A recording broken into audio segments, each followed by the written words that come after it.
জীবনটা যদি দই বড়ার মতো হয় তাহলে কিন্তু দারুণ জমবে। দই বড়ার উপরটা হালকা একটু ক্রাঞ্চি, ভেতরটা মনের মতো সফট, আর তার মধ্যে হালকা নোনতা হালকা মিষ্টি দই। আহা হা হা! তারপরে আবার ঠান্ডা ঠান্ডা, এটার মজাই আলাদা।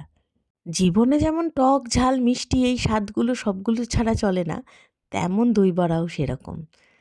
এটার মধ্যে তেঁতুলের চাটনি, টক ঝাল মিষ্টি, আর তার সঙ্গে গ্রিন চাটনি। প্রত্যেকটা মানুষের মধ্যে যেমন আলাদা আলাদা স্পেশাল কিছু গুণ থাকে, ঠিক তেমন প্রত্যেকটা রান্নায় আমার কিছু নিজস্ব মশলা থাকে। দই বড়াতেও আছে।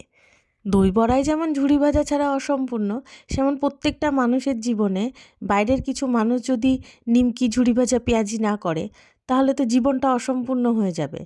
কারণ তুমি যতই ভালো কিছু করো না কেন, মানুষ বলবেই।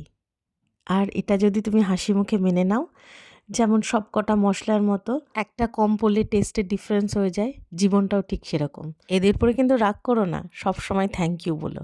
কেন, এরা যে ধাক্কাটা দেবে সেই ধাক্কাটাই তোমাকে আসল মানুষ বানাবে, অন্য কিছু নয় কিন্তু।